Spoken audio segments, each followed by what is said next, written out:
सभी भाई बहनों को प्रभु यीशु मसीह के नाम से नमस्कार, शालोम।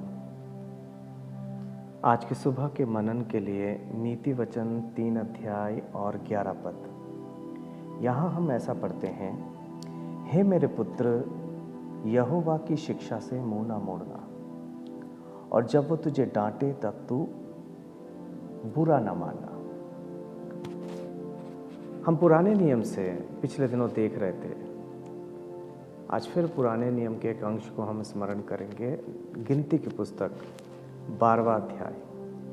और इस 12वें अध्याय में मूसा ने एक ब्याह किया, और इस ब्याह के परिणाम स्वरूप हारून और मिरियाम कुड़कुड़ाए। परमेश्वर ने इस कुड़कुड़ाने को सुना। परमेश्वर प्रार्थनाएं भी सुनता है, लेकिन परमेश्वर कुड़कुड़ाने को भी सुनता है। और परमेश्वर ने अपने दास मूसा के लिए कहा, पृथ्वी भर में सबसे नम्र व्यक्ति। यह खिताब परमेश्वर ने अपने चुने हुए जन मूसा के लिए कही। हम जानते हैं हारून और मिरियाम मूसा के संग थे, और हारून तो भली भांति जानता था कि परमेश्वर मूसा को प्रेम करता है और मूसा परमेश्वर का अच्छा एक दास है।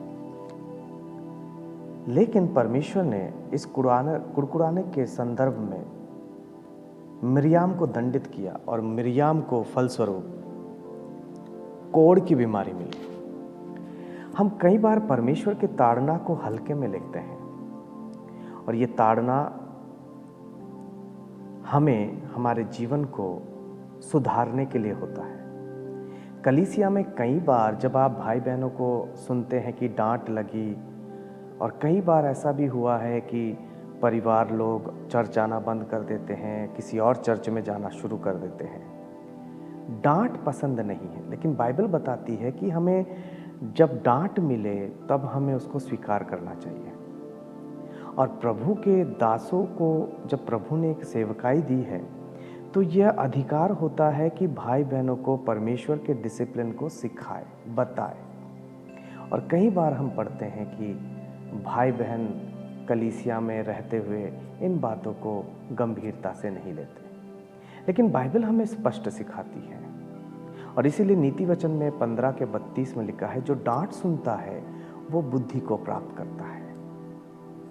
आइए प्रिय भाई बहनों, हम परमेश्वर के डांट को आज इस सुबह स्वीकार करें, ग्रहण करें, ताकि परमेश्वर की आशीष हमारे जीवन में बनी रहे। हम औरों के तरह परमेश्वर के वचन को हल्के में ना लें, क्योंकि यहोवा की शिक्षा से हमें मुंह नहीं मोड़ना चाहिए, और परमेश्वर के डांट से हमें बुरा नहीं लगना चाहिए। इसलिए आज की सुबह हम परमेश्वर के वचन का आदर करें।